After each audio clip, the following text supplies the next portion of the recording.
Welcome, everybody. My name is Alex Redding. I'm the chair of the Harvard Music Department, and it's my great pleasure to welcome you all here on this sunny afternoon on Marathon Day. It's great to see so many of you here against the odds. It's my great pleasure to welcome you to the final event of this year's John E. Sawyer Seminars, Hearing Modernity, and to the annual Louis C. Elson Lecture of the Music Department at Harvard University.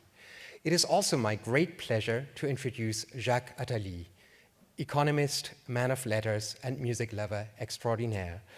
Many of you will know Dr. Attali as the special economic advisor to the French President François Mitterrand, as the inaugural president of the European Bank for Reconstruction and Development, as the founder of Planet Finance, a non-profit organization that facilitates microfinance to tackle poverty with a presence in 88 countries all over the world, or as the chair of the important Attali Commission that proposed a program to restructure the French economy, and as one of the most influential public intellectuals in France.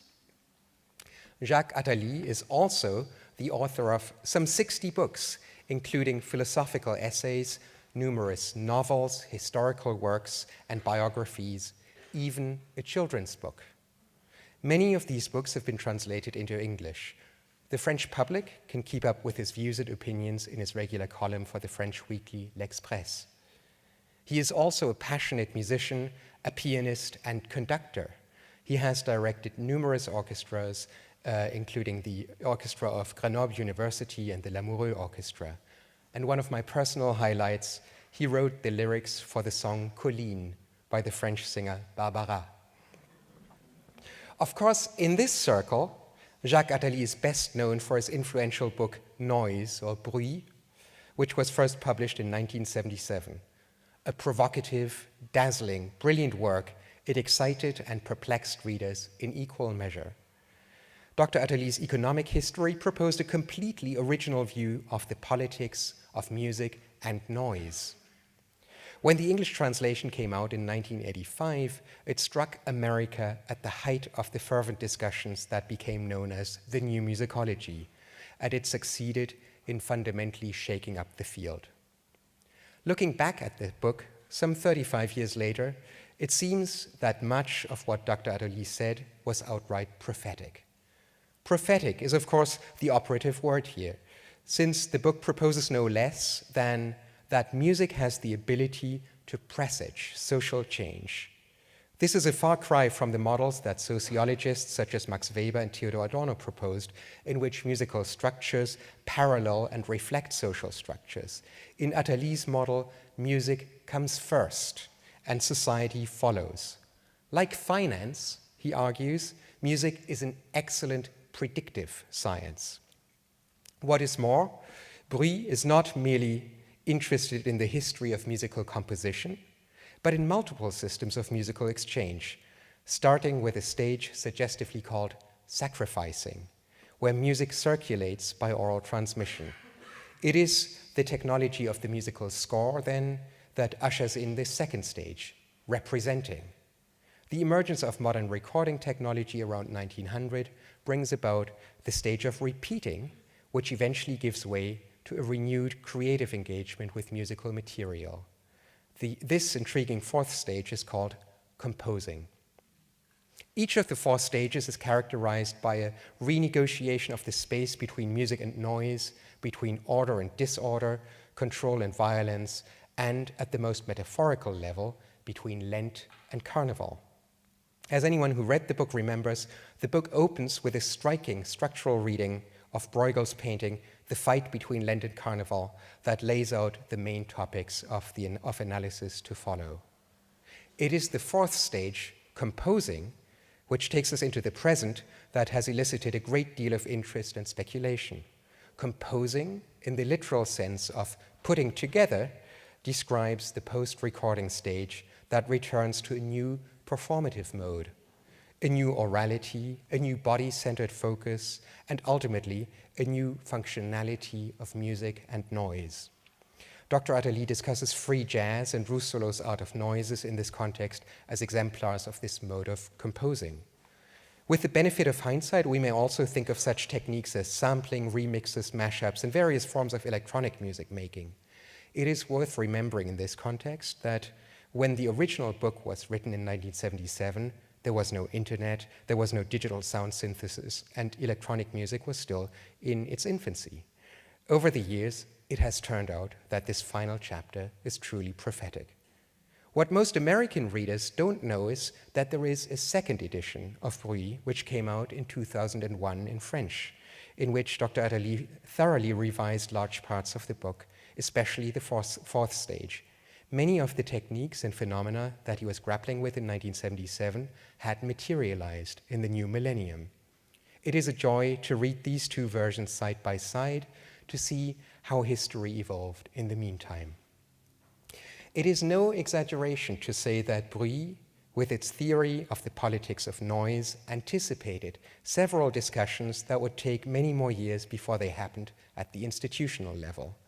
And this is also the reason why there could be no better speaker to conclude our year-long series of Hearing Modernity than the insightful, the prescient, the prophetic polymath, Jacques Attali. The title of his talk is Music as a Predictive Social Science. Please join me in giving him a very warm welcome.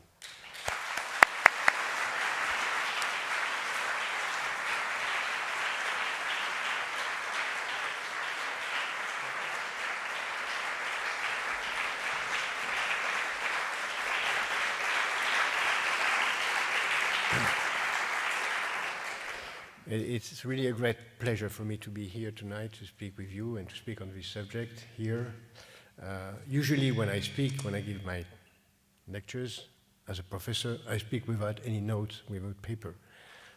And I prefer to do that, and I always did that, but unfortunately today, as I have to speak in English on a very specific subject, I will use from time to time some of my notes, and I want you to apologize. I want to apologize for that. It's a great pleasure to be here, and you said almost everything too kindly about this book. I wrote this book 35 years ago. I was a very, very young professor, and I wrote this book out of nowhere, actually. I was not a musicologist. I was not thinking of moving into that direction for my career. I was just trying to begin to understand the future by the past. And actually, that's exactly what I did in the following books, years after years, on different domains, to try to understand the future by trying to understand and to read the past of different fields. I began to do that in music, but later on I moved on doing it in about health, about networks, about education, about property, about many, many different fields. And what amazed me time after time is that I never contradict what I found in this first book on music. Whatever was the field I was looking at, what I have found, or the grid of reading of the world that came out at that time is still valid.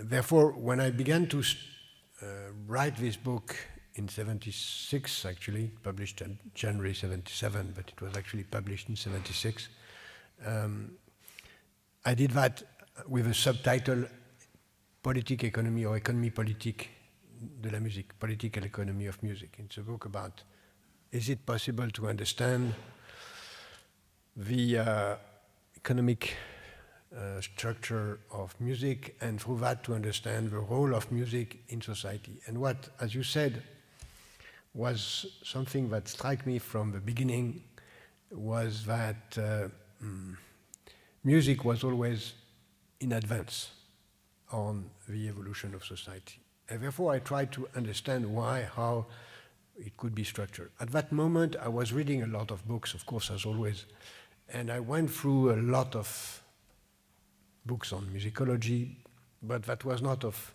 a lot of help for me. What was very helpful for me was more books on economics, sociology, and a book by a writer, a French writer, which at that time was not known at all, totally unknown. Even after that, he was very well known, which was Mr. Girard, René Girard, wrote a book on the political economy of violence, where he explained in a book called La violence et le sacré, Sacred and Violence, that the organization of a society is always organized through the fact that there is a need to tame violence, and that the way to tame violence in all society is to organize the society by finding a way to channel violence in a specific place. And the best way to channel violence is, one, to organize a differentiation in societies, inequalities and differentiations, in order to avoid to have too much uniformity. His hypothesis is that uniformity is source of rivalry and violence, and if you have differentiations, you have less violence, and then with differentiation, violence is channeled to one specific point, which is the scapegoat. And the scapegoat is the way to organize, in his way of reading societies, all societies, way of organizing the taming, mastering of violence. It was an analysis of all societies, and also an analysis which came later on in his books, in his books later on religions. What struck me when I found this book by chance in a library was the fact that noise is a violence. And music is a way of taming violence by organizing noise. And more than that, when you hear at music, you hear at something which is the proof that violence can be tamed, because you can use violence, organize it, and do something which is harmonious, which is the proof that it is possible to live together, to organize society, music being the metaphor of society, noise being the metaphor of violence.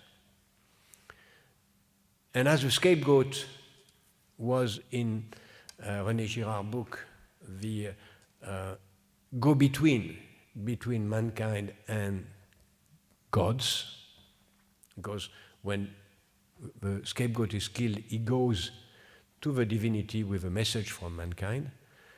It's also an element to demonstrate intuitively that there is a link between music and transcendence.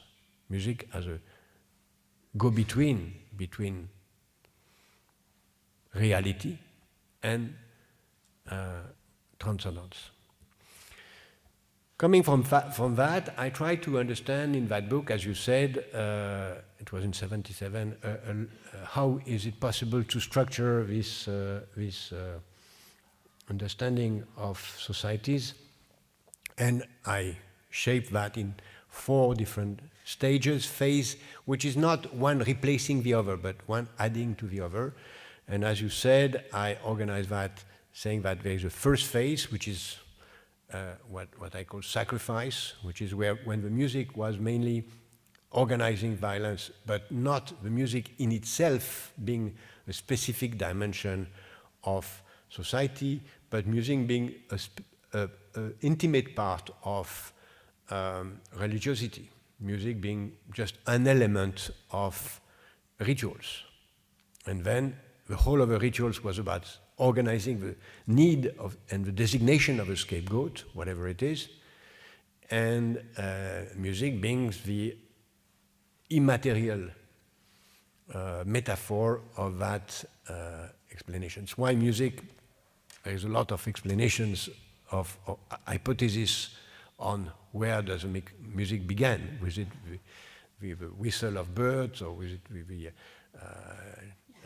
songs of religious people or whatever? But in my analysis, it begins with rituals as a part of the rituals, and then move on and organize the whole of music through the structure of its religious dimension.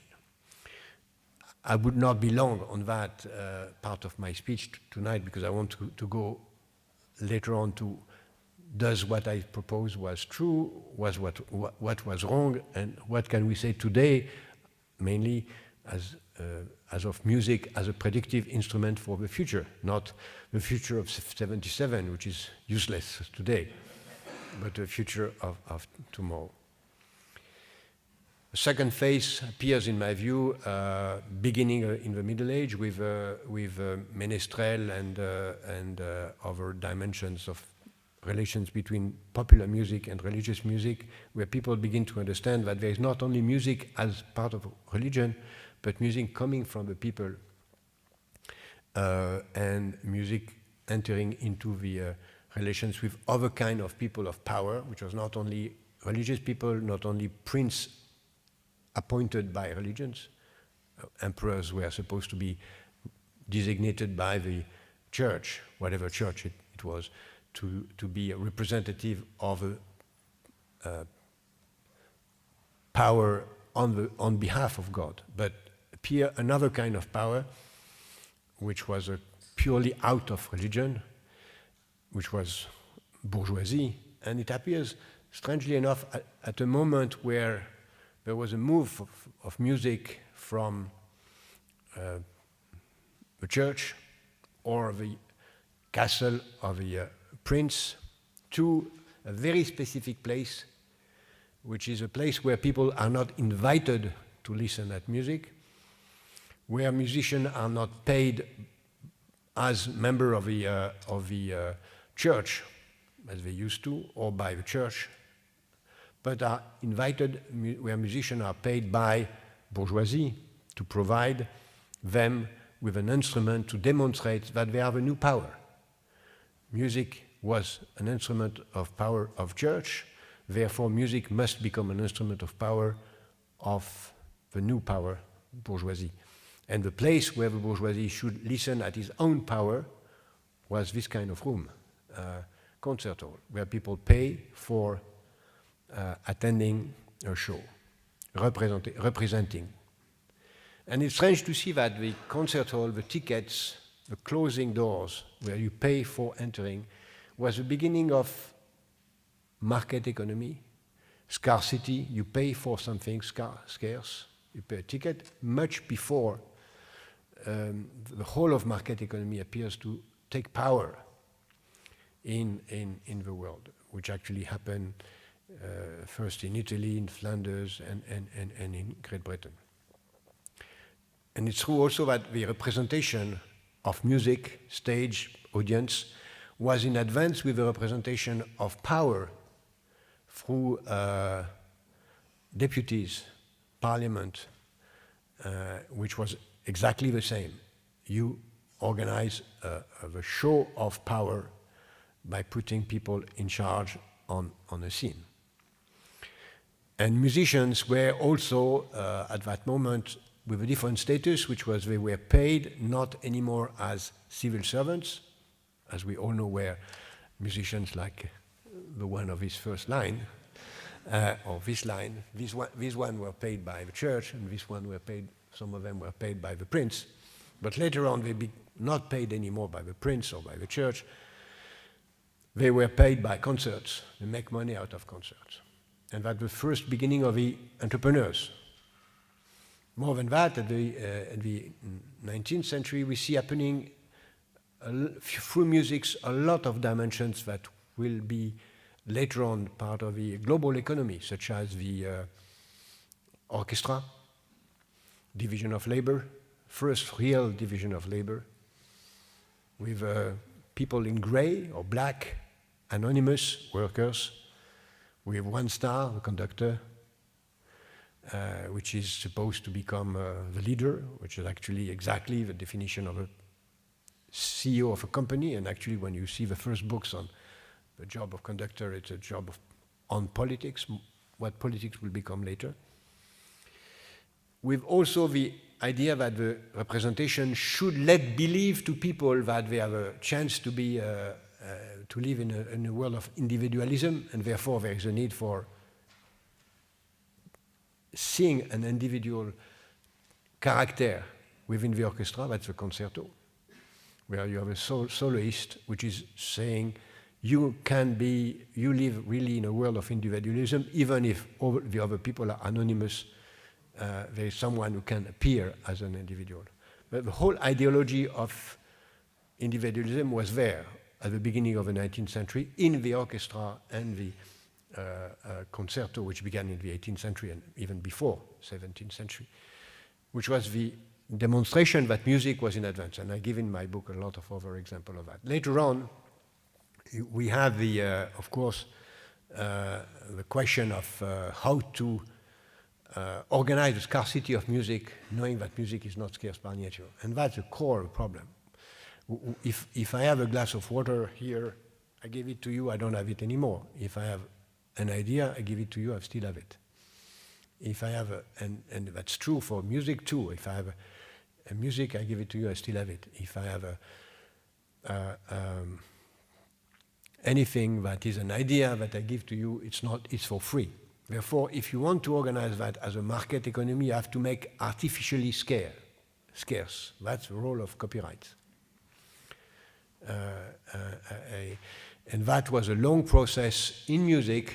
That was, again, before what happened elsewhere. Actually, there was, to be honest, something before, which was something that's a copyright for design, textile design, which was first before music, some years before the 16th century. But music was quite in advance in that and set the process of what became after patent rights and all that.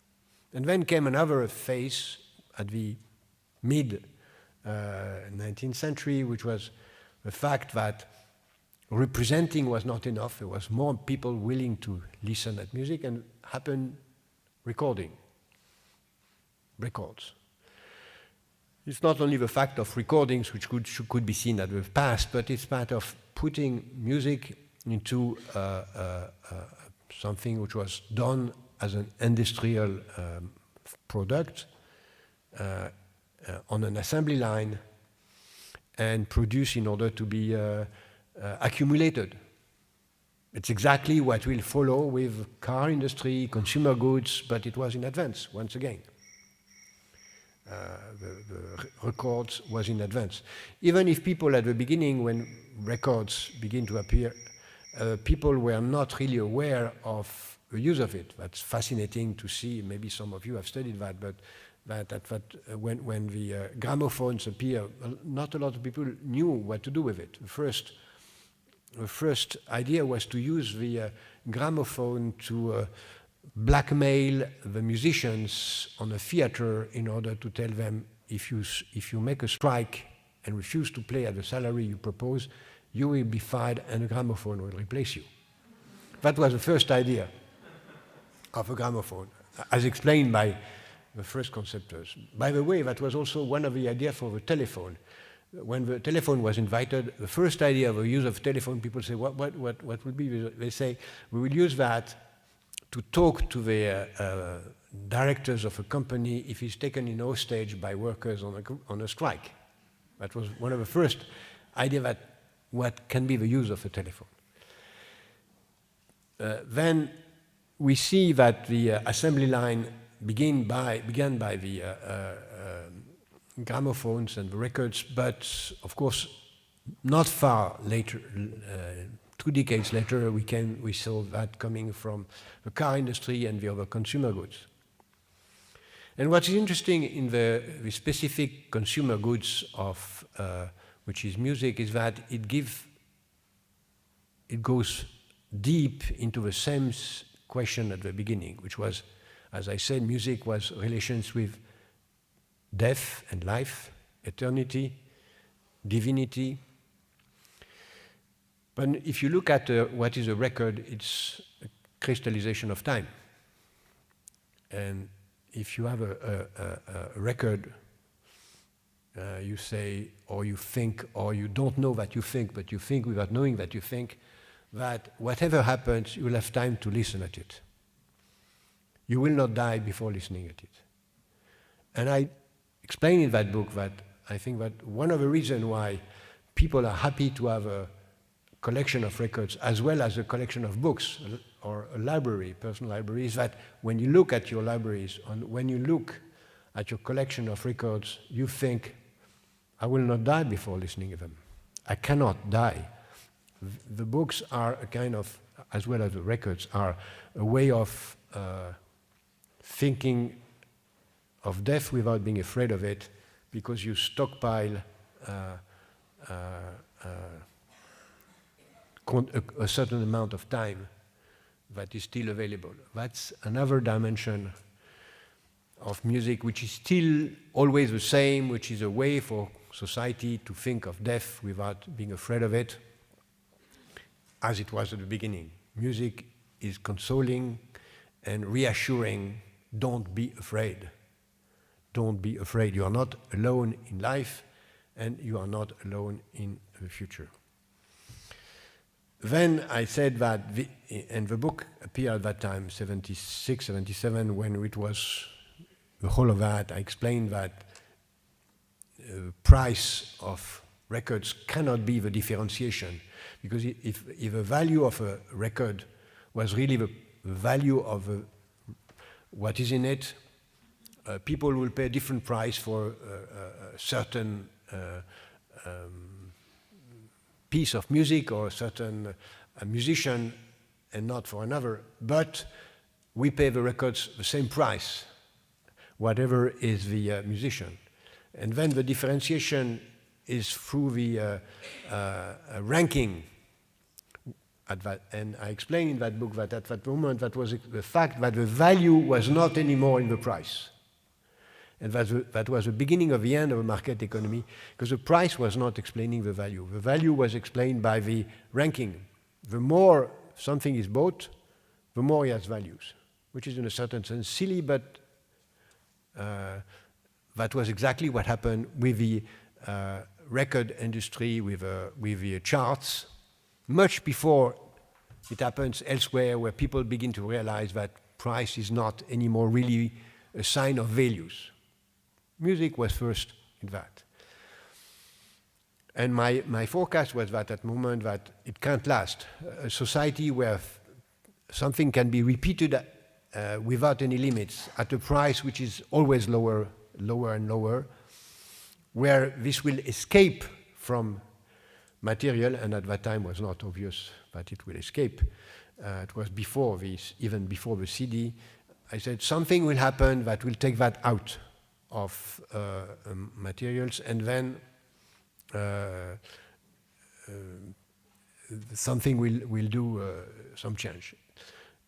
And then I said, as you said, the next phase will be to get out of purely listening at music, and the whole of the economy of music will be well, the fact that everybody will not only listen at music but do music. And therefore I propose a fourth phase on the future, which was composition. Means people will do music, people will listen at music but also do music.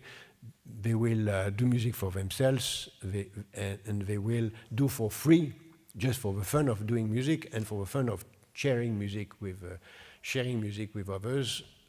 Some people will do that for money as professionals, but that will be just an element of a much more global activities. That was, I remember, the beginning of some mini cassette or some elements of the very, very first synthesizers, where I saw the fact that people are beginning to be able to do quite a lot of different things with music than what was done before. And when I saw a world of free music and transposing that in a society, I said that we are going in a society where market will explode, and we go into a world of free economy. That was the main ideas.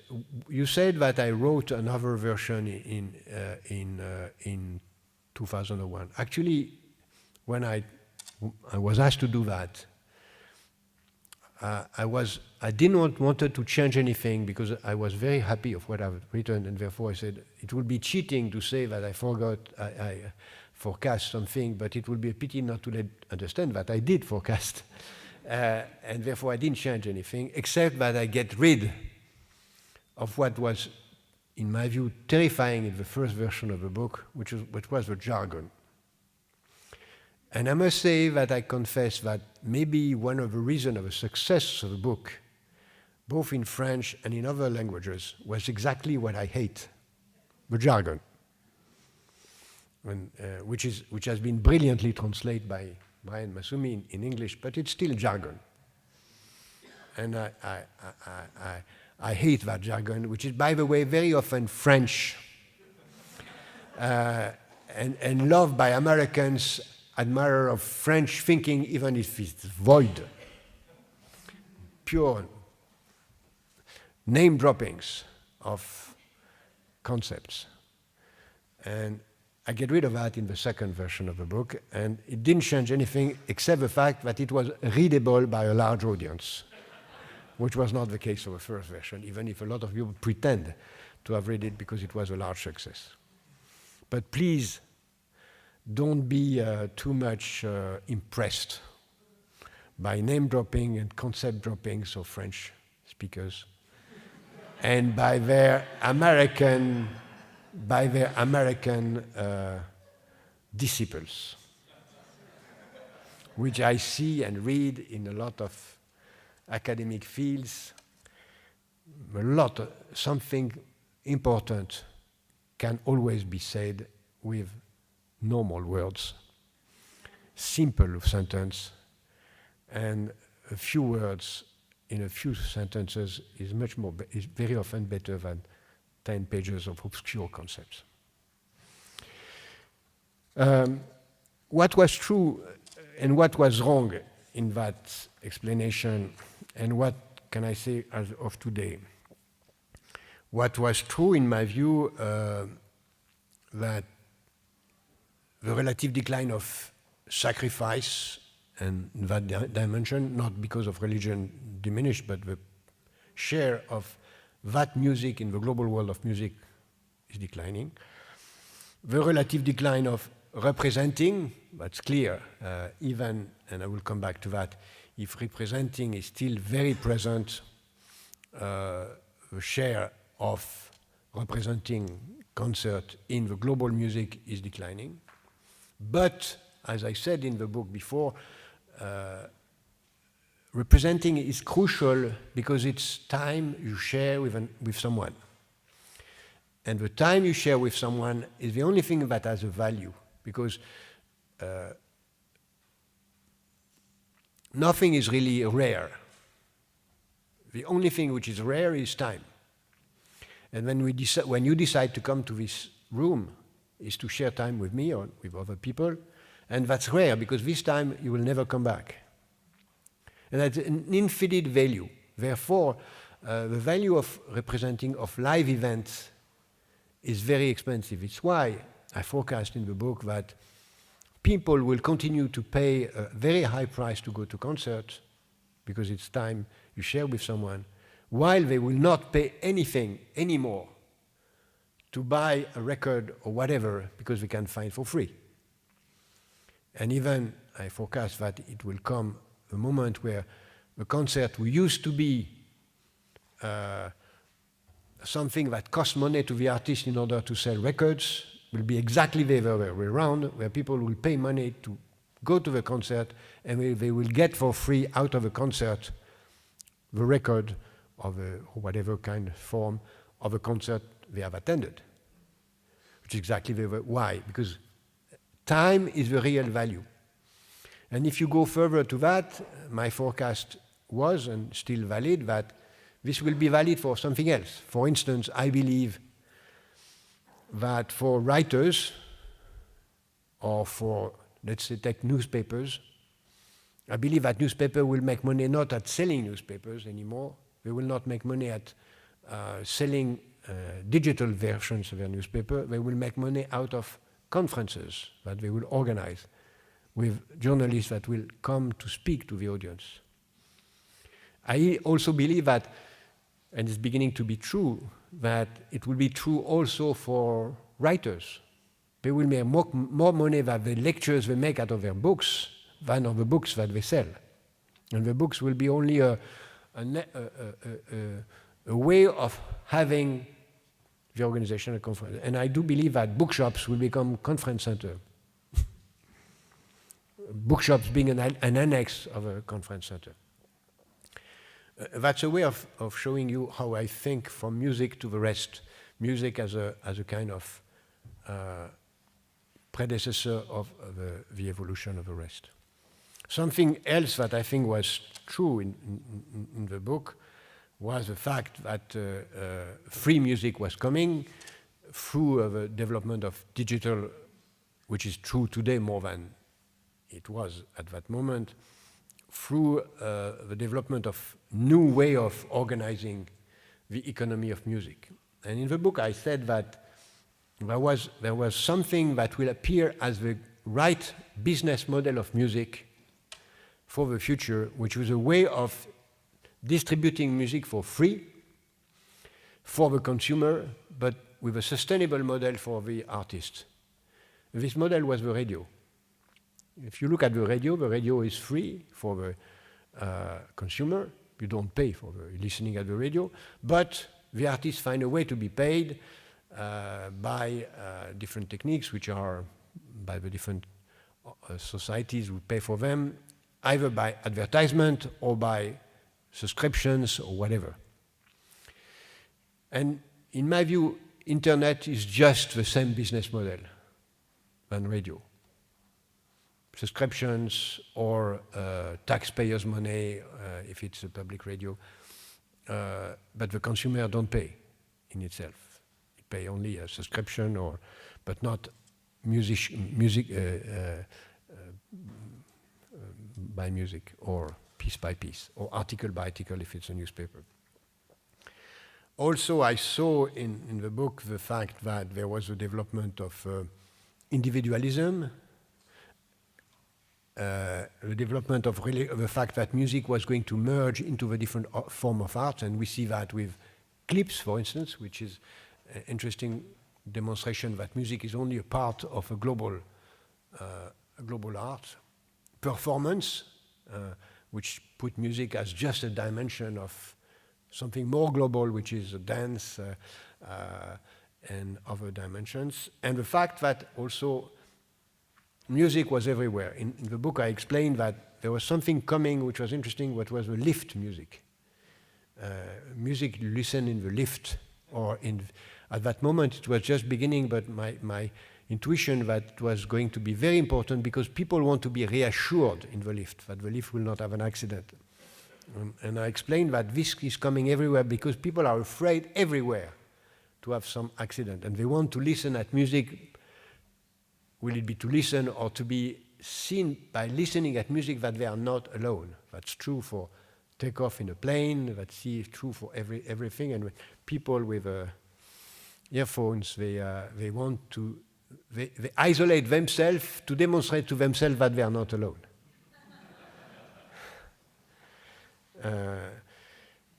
I also think that was true that what I forecast as amateur production, synthesizers also came true more today than in the past. Amateur distribution also that I forecast in representation came true. YouTube is the best example. I could not have dreamed more explicit incarnation of my forecast of composition that YouTube and the other dimensions of peer-to-peer and other windows of music. Something I did not predict, which is the fact that the local markets were going to close. I explain in the book, the two versions are the same, that there was a very interesting period at the end of the 18th century where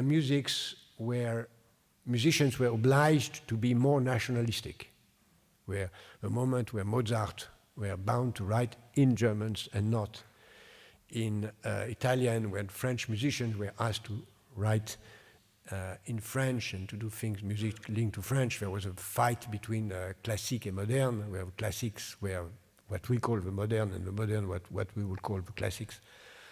But that was a fight between Italian and French. And that moment arrived in music at the end of the 18th century, 20 years before Napoleonic Wars, revolutions and wars in Europe. And there was clearly a link of the fact that music was first in the vanguard of the birth of nationalism. In the book, I did not forecast that it will come back, and we must not forget that it is coming back today. If you look at the music markets worldwide, it's fascinating to see how much people are only listening their own music.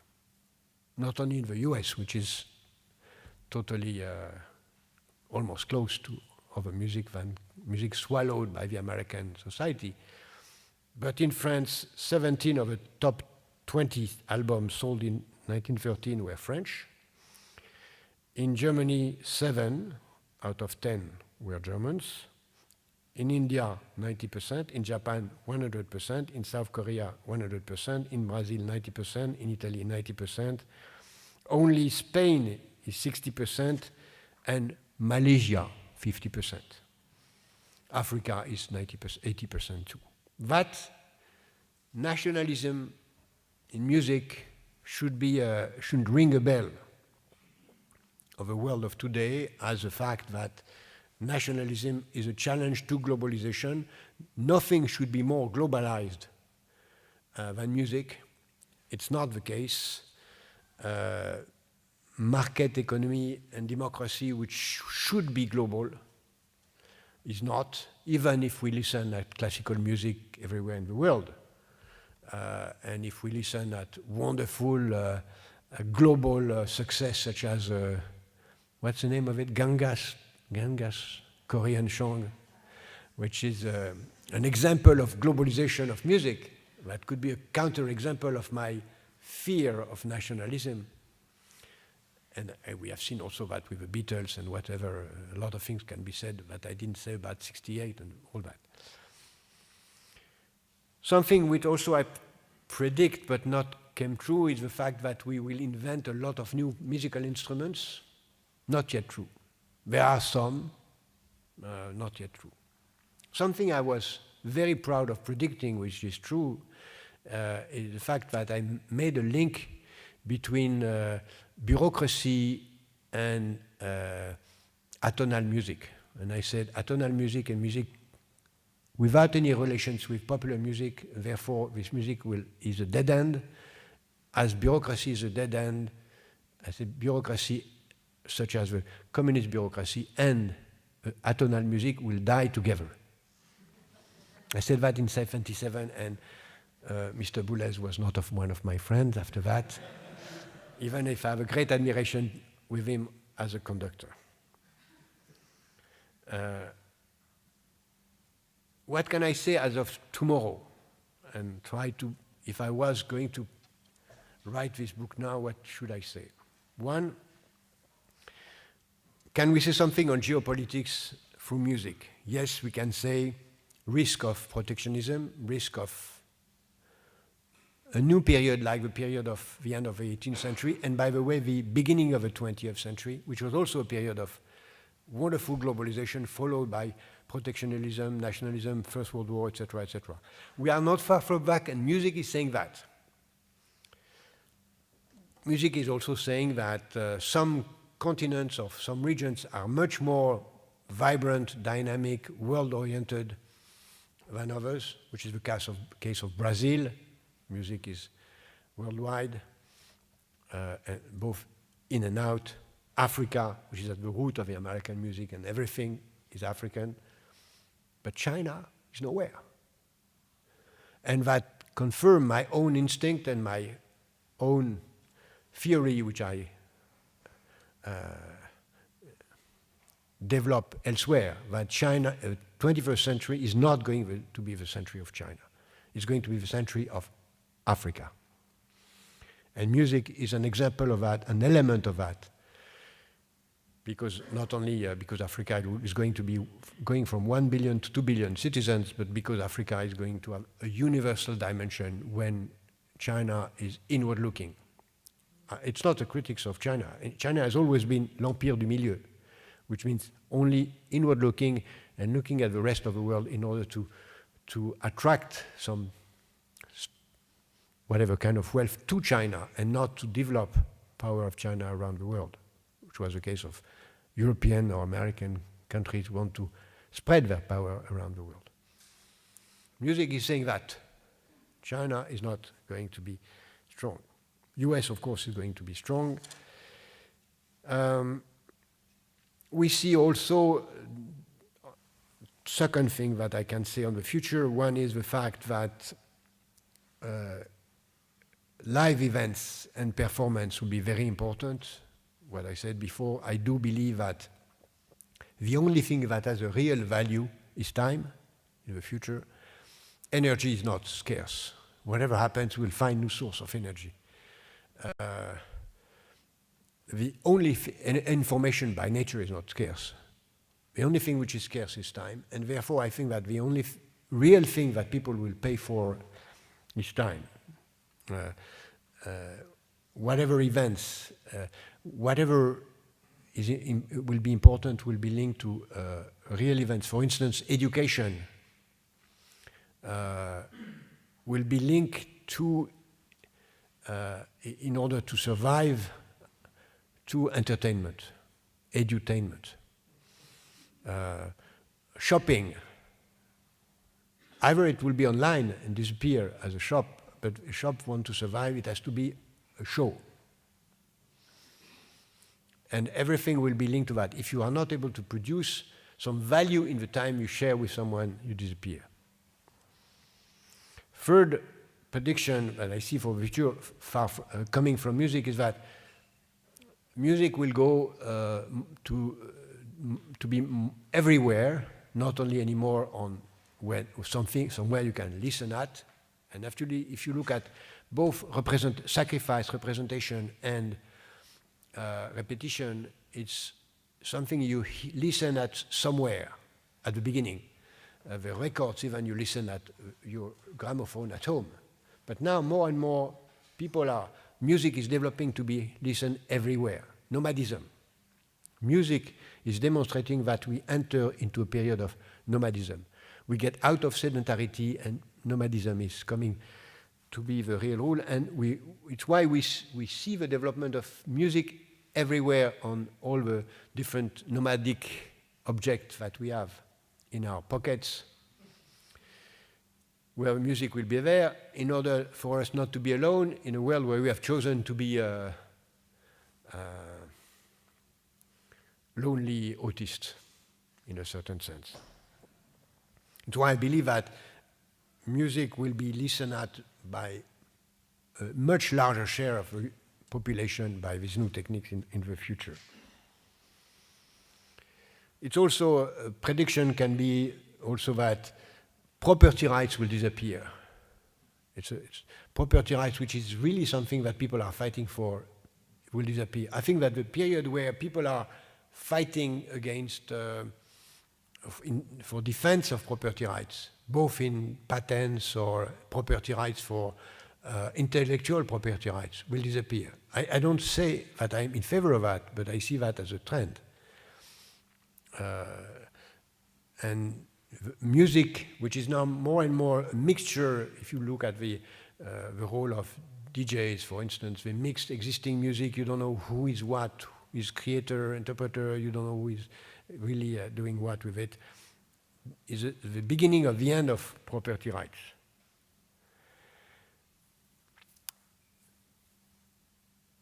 Another dimension which in the future could be seen through music is the nature of jobs and organization of companies. If I look at the life of a musician, there are three different kinds of music organization. You have the independent musician. The musician is independent. He plays in a specific orchestra, he plays alone, he creates music, he writes music for movies or for ringtones or whatever, and make a lot of money out of that. But he has his own life portfolio. And I think every one of us, we are not going to be any more, except professor with a tenure, with a specific long-term appointment, but we are going to have a lot of different activities simultaneously. And the musician, as the comedians, later on, is an example of a life. Life will be management of a portfolio of activities. The second kind of music organization is a orchestra. But an orchestra, the first kind of orchestra you have, it's when people meet to give a concert or to give a series of concerts and they split. We want to do some things together for a while. Will be a fortnight or 5 years. That's the Beatles. Wonderful period. And that's exactly also what is happening elsewhere, where people will gather for specific activities for a while. That is true at the level of individuals. And later on, at the last stage, orchestra become a trademark. Berliner Symphonic Orchestra. You don't know who is in charge. You don't know the name of musicians. You don't even know the name of a conductor. The only thing you know is that if you go to a concert given by the Berliner Symphonic, it's a good concert. Trademark. And what is true in music is also true for companies, whatever kind of companies. Either it's an individuals, or it's a group of people gathering for a specific cause, or it is a trademark, and you know if you enter into a shop selling products by X, whatever it is something of value because a trademark is putting it. And music is demonstrating that, I think, different element. Last thing is that, and that's the irony of the world, that music is now even used to predict the future. Yes, music is used to predict the future. I don't know if you ever heard of a company called Tone Media's ad platform, which just appeared in New York, which reached 55 million Americans every month, which has developed a technology which enables to predict consumer behaviors based on their music tastes by complex big data techniques. For instance, did you know that Beyoncé fans are 76 more likely than average Americans to be interested in purchase prepaid credit cards? And that Barbara Streisand's fans are 83% more likely to have a net worth of more than $1 million than the average Americans. That means that music is not only a prediction of the future, but music can be used as predicting the behavior of consumers by the use of big data. And this is not science fiction. This company exists. It happens to be managed by a brilliant friend of mine.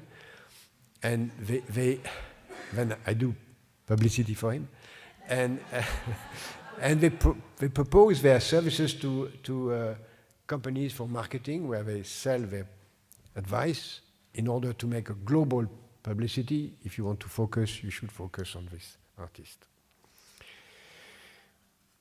Your lecture series is about modernity and hearing modernity. I want to propose rapidly, because I spoke too long, and I see that I have much outpassed what I was supposed to say. Out of music, 7 scenarios, just give a list and stop, of what modernity could become in the future, linked to what music says. The first modernity will be what is embedded in the existing development of music. What is embedded in the existing development of music is the development of new technologies, where music will be more and more linked to prostheses that will be linked to our body and our brain, with neurosciences linking music to cure of different things, and where we will see the development of the link between artifacts, music, and health. I believe this is really the main trend of mankind today, which is to be transformed into an artifact. And music opened the way by a very lenient way of doing it. Why would I refuse to receive sensation of music through artifacts not only earphones, but something which is in my body. And I think this is coming, this will develop. What we see in terms of synthesizers or different apps that are used today are just the beginning of that. And this is an element of global modernity, which is, in my view, the most probable evolution. Mankind will be transformed into artifacts through prosthesis.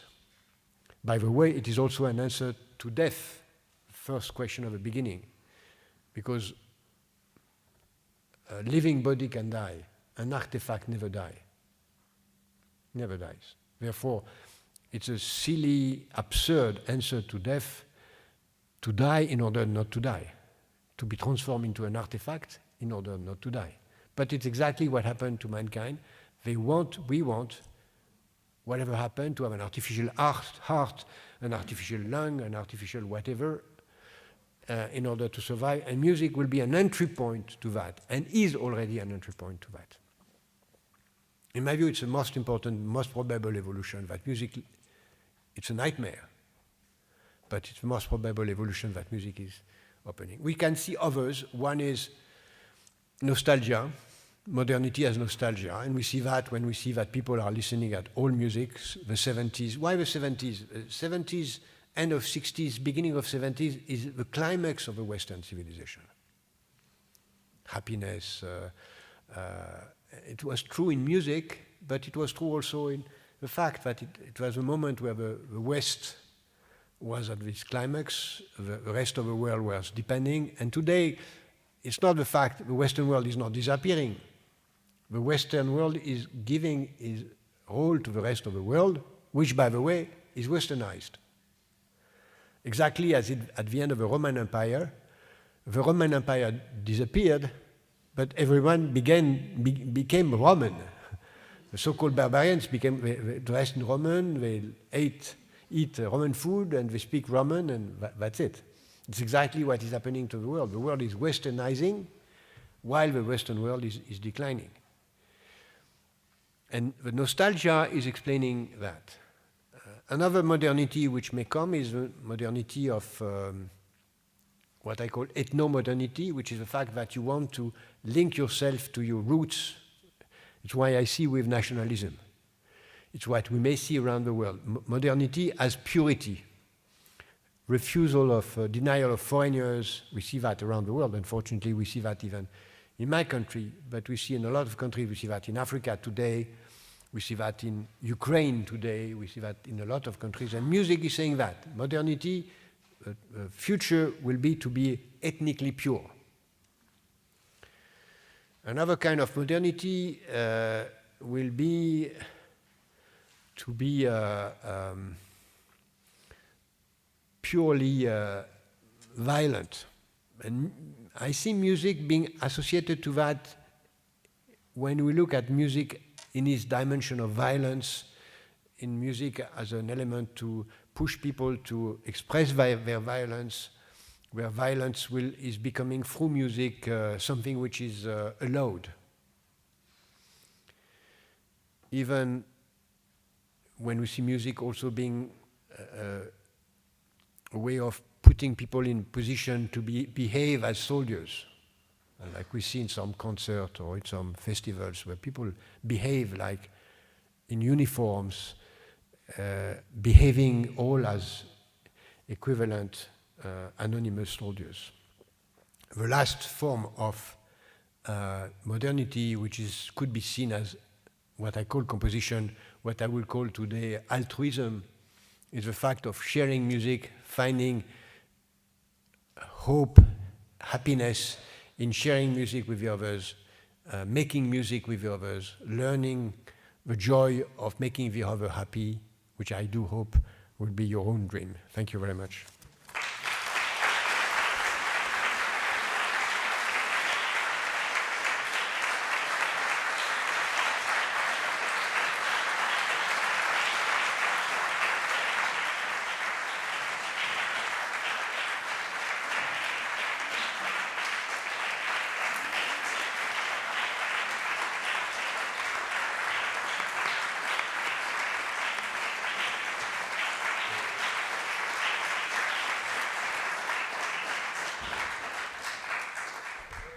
Thank you so much for this fascinating talk. It's always nice, especially at times when organizations like the National Endowment for the Humanities and National Endowment for the Arts are under threat of being defunded, to hear how important music is in society. And we have now time for a couple of questions. We've put up 2 microphones at the left and the right end of the aisle.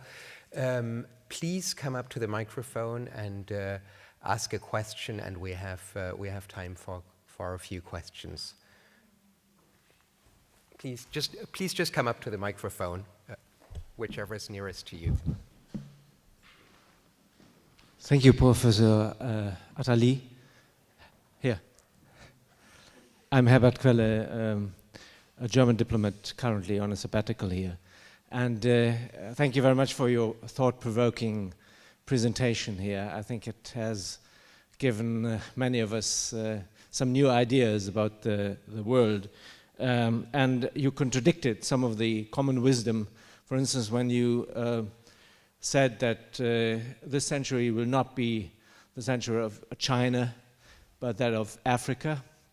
At least in geopolitics, geostrategic ideas, military, there's growing concern about China's military power, that this rusty airplane carrier that they have, this only one, will be substituted and built upon. And so there's this idea of the new might of China standing up to the United States in the Pacific. What is your view on that, please? Thank you. When you look at the GDP, there are 2 ways of looking at the GDP. If you look at GDP per capita, China will be 1 century before it reaches the level of development of Western world. When you look at GDP not per capita, but the GDP global, and you take the share of defense, which is something like between 4 and 7% of the budget of the GDP, then you have a feeling that there is a lot of money which is coming in the defense budget of China, and China will become a force. That's for sure. China will become an important military power. It will take time, because as you said, we have 1 air carrier, which is actually an Ukrainian one, which is a very old one. They transform it, Soviet one, transform it, and they will have 10 or 20 in the next 20 years. That's it. My bet, or my forecast, is that China is a local power. China needs to control the Chinese Sea and the Senkaku Islands, what they call the Diaoyu Islands, to control the Chinese Sea, because it's their only access to sea. And nobody can prevent them to do that. But my forecast is that they will not have a 6th Chinese fleet in the Mediterranean Sea. There will be no Chinese fleet trying to control the rest of the world. You remember the Chinese history, and always in Chinese history, when someone tried to go too far by sea, the emperor cut his head.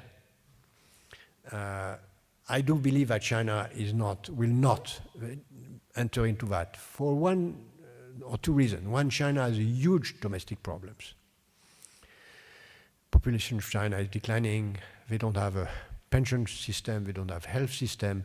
They don't have a lot of. They must reorganize domestically, and they have to do it. And the solution is not outside. The solution is inside. If there is a fight or war that I see China embarking in, there are 2. One, we are, as I said, we are not far from being in 1913. And then Sarajevo, the sparkle of the First World War, can happen everywhere at any moment. Sarajevo can happen between China and Japan, but it will be only a sparkle and not the real wish of China to launch a world war. That can happen for the control of the Chinese Sea, that they call the Chinese Sea. But the most important fight that I see will be later on between China and Russia for the control of Siberia. When the climate change will transform Siberia into a quite amicable place to live, which actually will be also the case for Canada, and will change completely the geopolitics of the world. You know that geopolitics was a word invented in Germany by a German geographer to explain the relation between Germany and Russia, by the way. When the sea route will go by the north and not anymore by Singapore, that will change the whole of the geopolitics of the world. And the control of Siberia will be absolutely crucial. And as it is empty of Russians, that they are full of Chinese that are looking for territories, I see a war coming there. Simply that the spilling over of Chinese beyond the river called Amour, love in French, but it's not exactly the name in Chinese. It's why I do not believe that China will be another. What also should be remembered is that the US, that's the nature of any superpower. There is no superpower without a super threat, by definition. You need a super threat. And the Americans had a super threat, which was the Soviet Union. Soviet Union disappeared, maybe for a while, I'll come back to that, and they need another super threat. Just to justify, it's not something that it's quite understandable. They need a super threat to justify their role as superpower. China is the only available potential super threat. Russia is coming back as a potential super threat because of what we see in Ukraine, etc. And then you will see that Chinese will become more and more, for the Americans, not anymore a super threat. And that the Americans will come back to the old Cold War of the past. Even in the American ideology, I think that China will fade away from the main threat. We'll see if I'm wrong.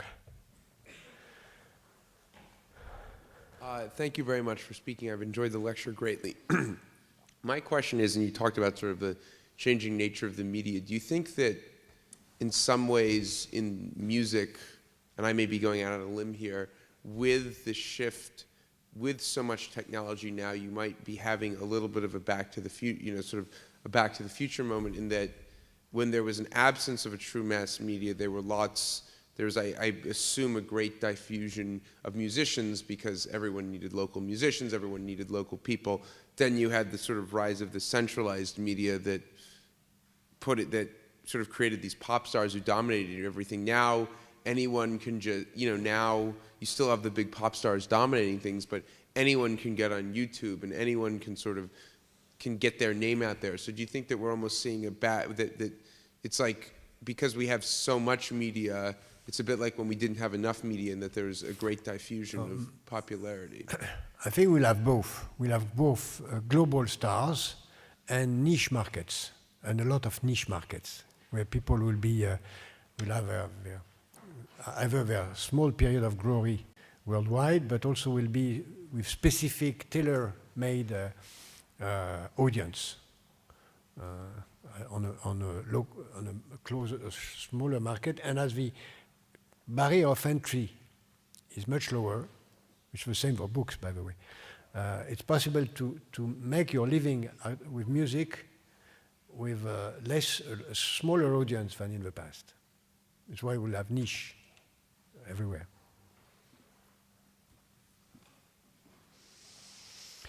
I don't want to be like in the Haydn Symphony, the last to leave the room. I think we have one more question. Therefore, we'll have the last question before we don't do the farewell symphony. Could you talk, Professor Ali, can you talk a little bit more about 76, again, in France, and a little bit more about why free jazz? And you just speak a little bit more about jazz and its meaning to you at that time and before, and maybe even just its specificity for France and in the French connection there. So anything you'd like to say about that moment? Well, at that moment, I explained that jazz was a moment where it destroyed the rules of existing music, and mainly free jazz by an American artist, which happened to live in France, now Archichep, which is fundamental in the development of free jazz, and as part of the utopia of getting out of music, making music out of improvisation more than anything else. And that was really the beginning of utopia, which was very French by the fact that the difference of what happened in Italy and in Germany, in France, we thought that we could have an utopia without violence. We don't have Red Brigade, we don't have Rotten Fraction, etc. And music, free jazz, was an element of that utopia of a totally different society, but without violence.